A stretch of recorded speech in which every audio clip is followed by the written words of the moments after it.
Dans les montagnes du Gévaudan, un jeune chasseur nommé Émile entendit parler des mystérieux meurtres qui terrorisaient son village. Depuis des mois, les rumeurs circulaient. Une bête, immense et vorace, rôdait dans les ombres, faisant régner la peur parmi les habitants.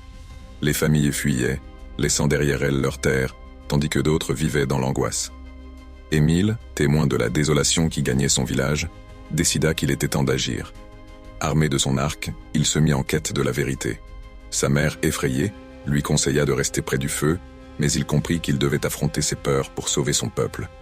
Les nuits passaient, chaque frisson du vent lui apportant des histoires d'horreur. Émile grimpa les sombres sommets, observant les traces dans la neige. Une empreinte gigantesque s'imprimait dans le sol, et son cœur battait plus vite. La bête ne tarderait pas à frapper à nouveau. Il installa un guet, se cachant derrière un buisson, l'esprit aiguisé. Lorsqu'une silhouette inquiétante émergea des ténèbres, il comprit qu'il était face à face avec la créature mythique. La bête, aux yeux flamboyants, ne ressemblait en rien au monstre de la légende. Elle était blessée, effrayée. Dans ce moment crucial, Émile comprit que son courage ne devait pas uniquement être un acte de brute force, mais aussi de compassion. Il baissa son arc et avança lentement vers la créature. C'était un animal sauvage, oui, mais il n'était pas seulement un prédateur.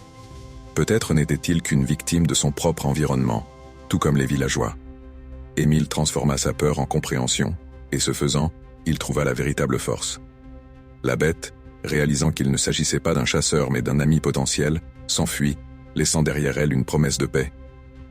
Maintenant, Émile était non seulement un chasseur mais un médiateur entre les hommes et la bête.